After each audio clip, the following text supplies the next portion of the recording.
Welcome to PowerUp podcast, the podcast that seeks to empower and dismantle, giving us the power and confidence to question, deconstruct, rebuild, and expand in life. I'm your host, AmaRouge, voiceover and multidisciplinary artist, well-being advocate, food and book geek with over 14 years of movement-centered experience. I am your host, Mesma, artist, choreographer, yogi and coach with a passion for alchemy, creativity, transformation and workplace wellness. We recognise that we can't dismantle and empower or be empowered without first learning ourselves, diving deeper to unlearn the harmful, restrictive and unprogressive. It's an ongoing practice and journey for us all, which is why we created this podcast.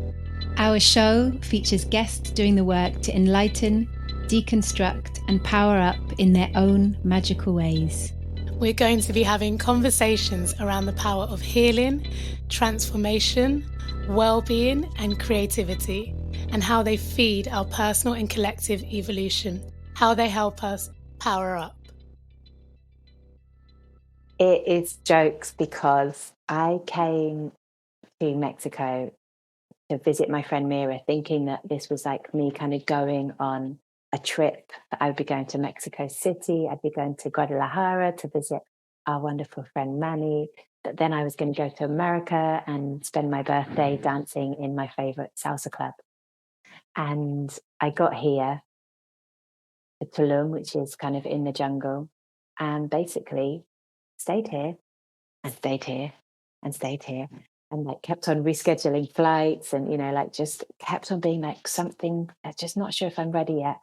And I've basically been here for 6 weeks and I leave in 2 days' time. And, eventually what became obvious was this trip is not about me doing, this trip is about me being. And actually being in the jungle. And it's funny because this year I've had loads of little intuitions or loads of visions of me being in this kind of place in nature and like being able to see green out of every window. And that's come true. But, what was really what really came through strongly was that was what I needed. That's amazing. Yeah. I think sometimes this is such an example, right, of sometimes we think we know what we need and we plan everything out. And then actually the universe just goes, this is actually what's going to unfold because this is what you need. Yeah. And I really am like the thing that's coming through the most strongly is that it's about my nervous system, that idea, that kind of doing idea of all the things I needed to do was actually coming from that kind of space of stress and that kind of thinking of like how to do, how to be, how to, I'm going to do this and then this on my schedule and so on. But actually that my nervous system just needed a rest.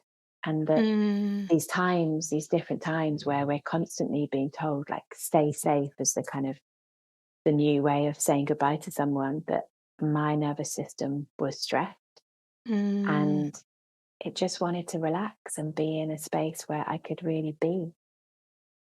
I'm so happy for you that you've been able to receive that. You've been able to give yourself that. So important. And I think sometimes it's hard to know how we can give ourselves that. Sometimes it's not possible for it maybe to look like the ideal that we want. But how can we try and give ourselves that, in whatever kind of way? And I know for me that yoga has really been that for me. It's really allowed my nervous system to come into a state of relaxation more often. So come into a more of a parasympathetic state, which is a state of relaxation. It's, when your breathing slows, your heart rate slows. And people often call it rest and digest as well, because it's related to your digestive system as well, getting to do its work.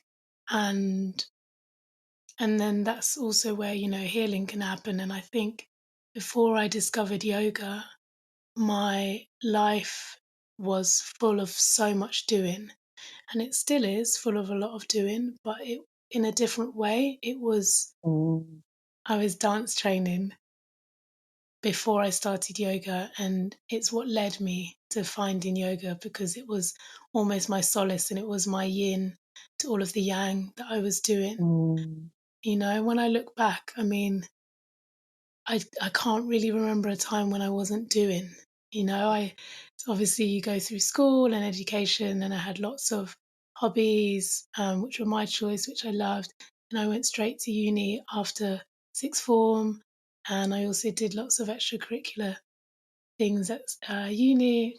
One of the things was how I met Ella, which was samba dance, and netball. I was captain of the netball team. I created a netball team, and I was also working part time, and probably other things that I can't even remember now. And then after uni, I went Taste. straight into work, and then I actually took 6 months out to travel the world. That's probably the first time I've been more in a state of being. And then Mm. straight after that, I went into dance training and retraining as a dancer, and then working whilst I was doing it, and then more working afterwards. So it's like, when I really think about it, how many opportunities have I given my nervous system to rest and to become more flexible?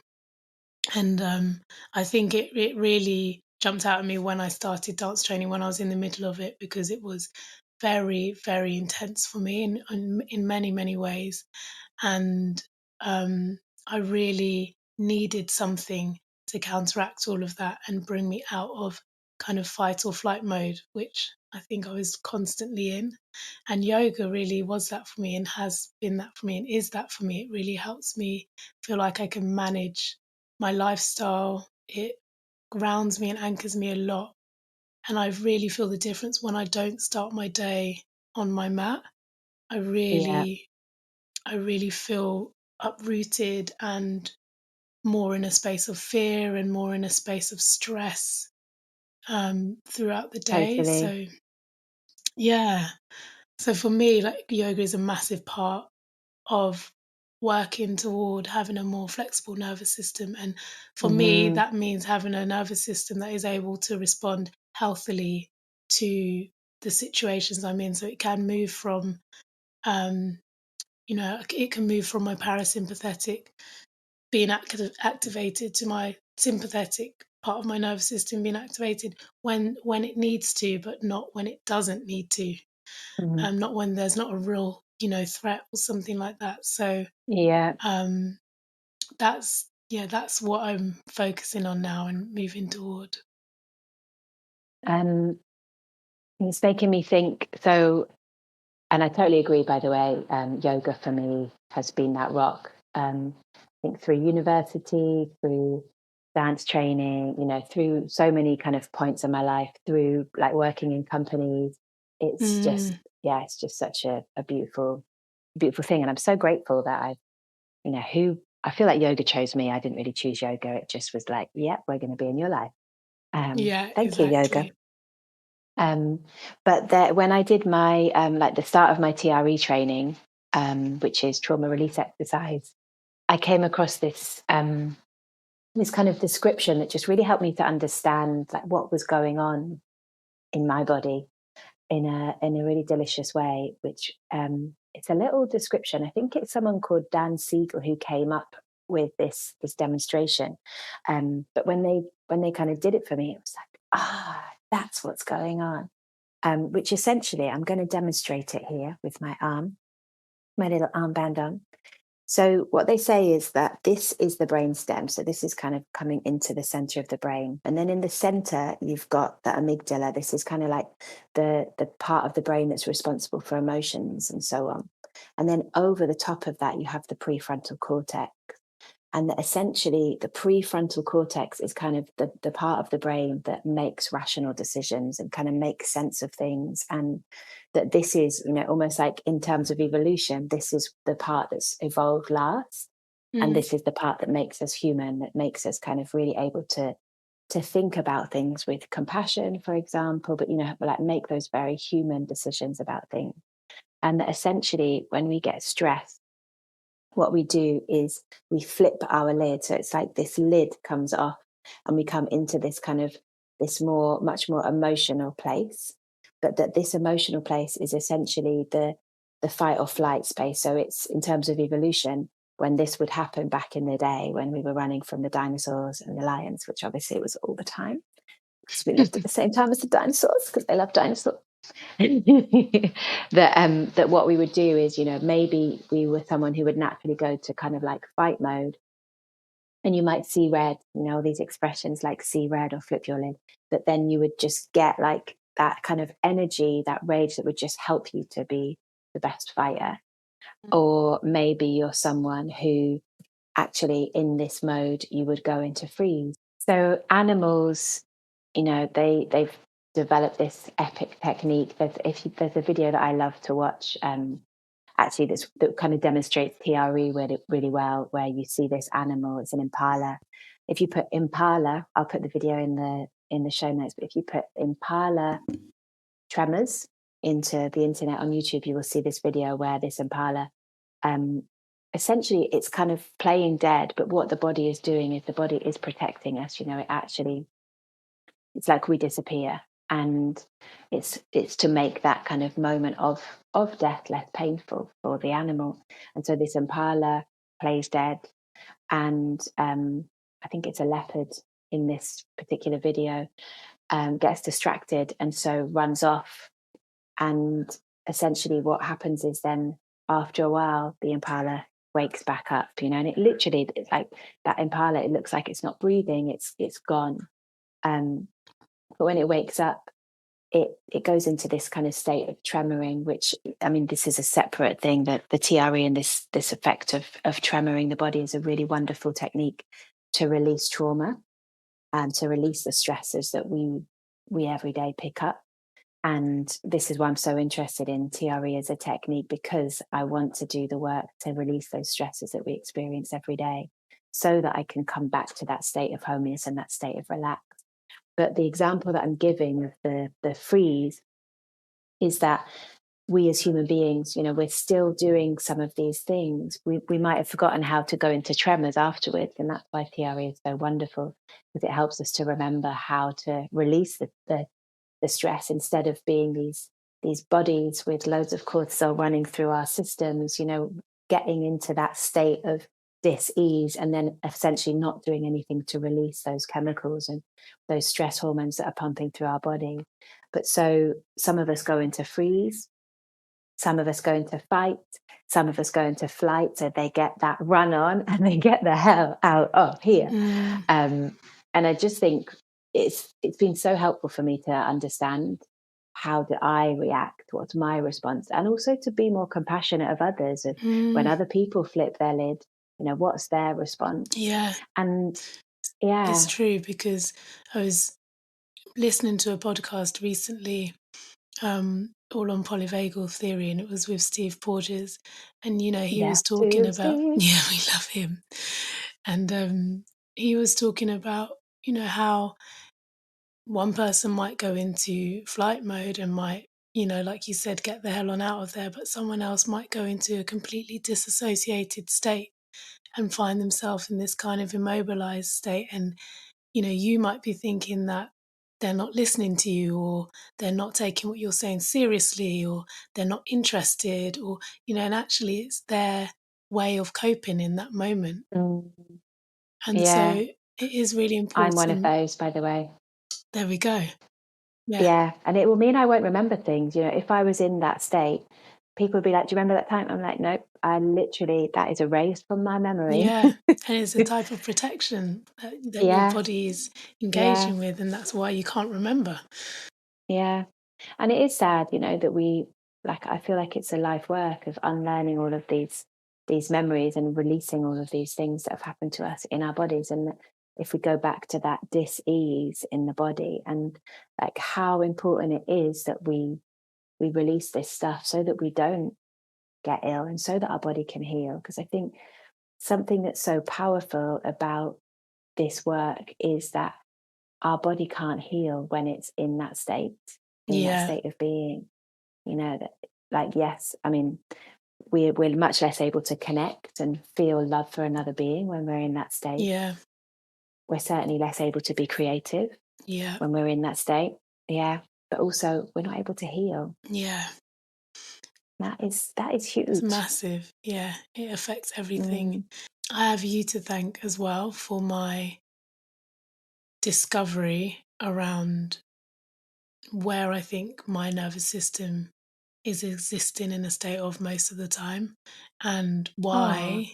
Yeah, because I'm glad. yeah, thanks, Belle. Because it's Belle who told me about TRE and who got me to start trying some TRE exercises.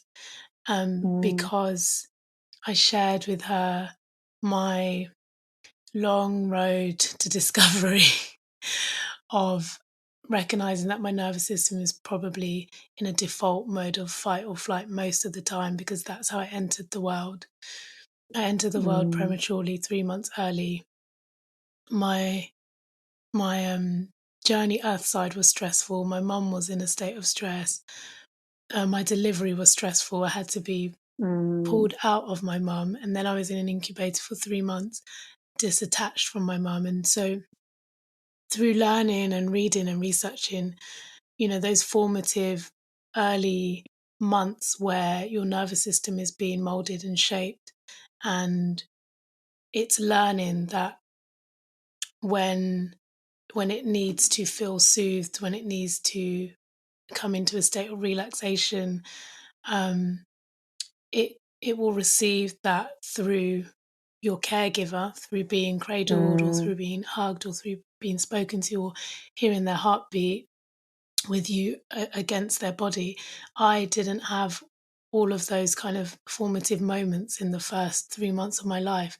And so for me, I really believe that my nervous system didn't it wasn't shaped in a way where it was in a relaxed state. It was probably very often in a heightened state of stress, which is fight or flight, basically. So, now being really aware that my body carries a lot of tension, and it's very difficult for me to relax physiologically. Like I can, even if I'm relaxed, I have a heightened awareness of my body, and I often find that there will be tension still being carried in my body, whether that's in my legs, whether it's in my torso, whether it's in my jaw, whether I'm holding, and actually that's what kind of led me to tracing the journey back and finding whether my body was maybe holding trauma,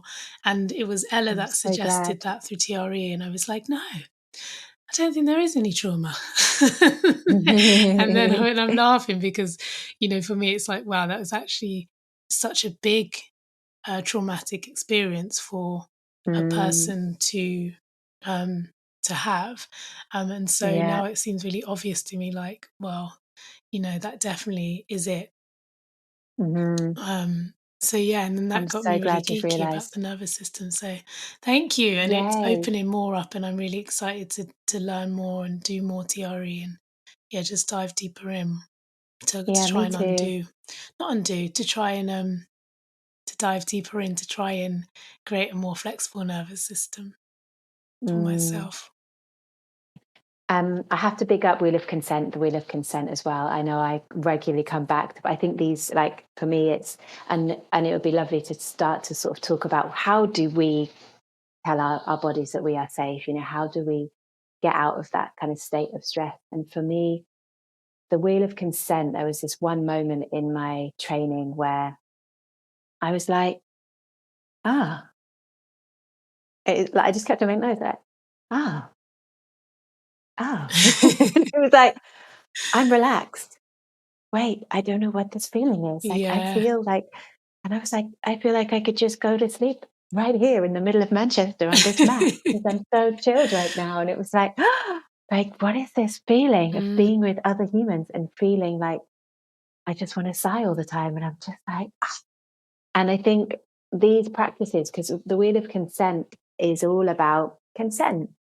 And for me, there's been so many moments in my life where that has been a real issue and, has put me into that state of freeze. And so to just get to a place where I was like, I'm expressing what I need, and I feel very safe, and I feel very Mm. supported, and I feel very heard. And then I'm able to have these connections where, like, I'm really being present with a human, maybe with a hug, or whatever the kind of the premises that we've set up within a Wheel of Consent workshop. And yeah, I just want to continue this beautiful journey of, the more that I feel safe, the more that I'm able to be creative. And the more that I'm able to be creative, the more I'm able to express myself. And the more I express myself, I express my boundaries, and Mm. so on. And like, then just go on this beautiful journey of discovery of like, I want to live in Mexico a lot part of my life because it's flipping amazing here. Yes. And it all Yes. feels like it's all connected. And to realize it's possible as well, like, I think we don't talk enough about privilege in terms of this work of unlearning. Yeah. And like, it's such a privilege that I've been able to come to Mexico. I mean, it's also been incredible synchronicities of friends being like, you can just stay in my house. Oh, you can just have my house because I'm not going to be there. And all these beautiful things that have kind of enabled that for me. But that these are privileges to Yeah. be able to understand, to be able to do this work. And like, like you said, it's almost like you hit the ground running into this world. Mm. So then it's going to take a long time. It's going to take many years to understand what is this that I'm holding within my body, and then to create new habits Yeah. so that you can. And Exactly. often that our lifestyle is also connected to, is connected to privilege. It's having the privilege to maybe have the time to do the yoga and so on. And so I Yeah. just really want to honor that. And have the resource to do it as Mhm. well, Yeah, and have the yeah. capacity. Um, Mhm. and I really agree with you, and I really recognize that. I only have to think about my mum, the whole of the generation prior to me, who, did not have this privilege at all to even begin to Mm, process or think about any kind of wounds or trauma. Probably they wouldn't even recognize it or call it those things because it was just life, as yeah, you get on with it, right? and they So just that got was on with the it, and they were very much, if I think back now as an adult, I think pretty much probably in survival mode for all of their lives. And so, mm, um, let alone just processing the usual kind of average things that humans go through in life through being human and interacting with other humans and being part of yeah, communities and relationships. And there was no capacity, time, resource, energy to even look introspectively at themselves and name any of these things or unlearn or heal in this way. So, yeah, I completely agree with you. It really is a privilege. totally. But I do want to also say, like, the more that I'm kind of like on this journey, the more that I'm realizing it's also not selfish. No, Like it's not. I felt a lot of, because I know that that's a privilege, almost like guilt, and kind Mm, of, it brings its own sense of like, well, then I'm kind of like, I'm going to be walking out there on my own because I won't be with my community, and like, who am I to, and all this sort of mhm. these this sense of guilt and this sense of shame. But what I am realizing is the more that we do step onto this path, the more that it creates ripples, because other people are like, oh, it's possible for me too. Yeah, Oh, I can do exactly. that. And so I really think it's not like I say all the time, it's like the thing that I most repeat to my students and so on is, it's not selfish, it's self-care. Absolutely. And it Yeah. has to begin somewhere with someone. Hmm. And, in order for narratives to change, in order for things not to be passed through generationally, in order, like you said, for others to recognize that they also can do this, and that they do have the right to look after themselves and to change the narrative and all of these things. Mm, Having someone lead by example, having someone inspire you that is close to you is, absolutely a wonderful thing. And yeah. I know exactly what you mean because I every so often have had those thoughts and those moments. And but actually I go back to that idea of, by diminishing yourself by making yourself small, by not allowing yourself to be cared for, whether that's you doing the caring or someone else, it doesn't then mean that you're going to suddenly give like light to somebody else, or they're suddenly going to have all of this self-care or care. It's like you going without and doing yourself out of it isn't going to change that somebody else's state or situation. So actually the best thing you can do is lead by example, is model that, is create space and ways for other people to also do the same. Yeah, and going back to our last dope series on the power of the circle, on episode 39, we talked about, you mentioned about this beautiful image of the circles, like the droplets of water and the circles that they create. And I really do think that that image of the ripples that is created with that one droplet of water is this example of when we look after ourselves, that when we do that, we're a happier human being. And actually, we're probably more able to recognize when someone else has flipped their lid and we have flipped our lid. We're probably more able to be creative and kind of lead by example in that way. We're probably able to have more compassion. There's just so many layers of the ripples that we create when we look after ourselves first. Absolutely agree. And you touched on something earlier in terms of releasing stress. And I wanted to just point the listener in the direction of a wicked podcast that Ella recommended to me by Brené Brown. And she has two guests. I forget their names, the twin sisters. I'm going to put They're so the dope. link in the show notes. And that podcast focuses on completing the stress cycle and why it's important to complete the stress cycle, so that you don't. Amelia and Emily Nagoski. That's them. Perfect. So you don't, wind up walking around with all this cortisol and stress in your body, and that build into disease. And they talk about some ways that you can do that. So we definitely recommend you to have a listen. And listeners, we would love to hear from you of how do you tell your body that you are safe? What are your techniques for building a flexible nervous system? Thank you for listening. You can connect to us and our guests via the links in each episode's show notes. Before you go, we invite you to hit the subscribe button so you don't miss out on any of the goodness to come. And if you enjoyed today, perhaps tell a friend to tell a friend. We are always grateful for you, our listeners, for our fabulous guests, and to everyone who has contributed to and been a part of our journey here. Our music is by Tomo Carter. Everything else is brought to you by us, the PowerUp Power Team. I'm Mesma. I am AmaRouge. And we are PowerUp Podcast.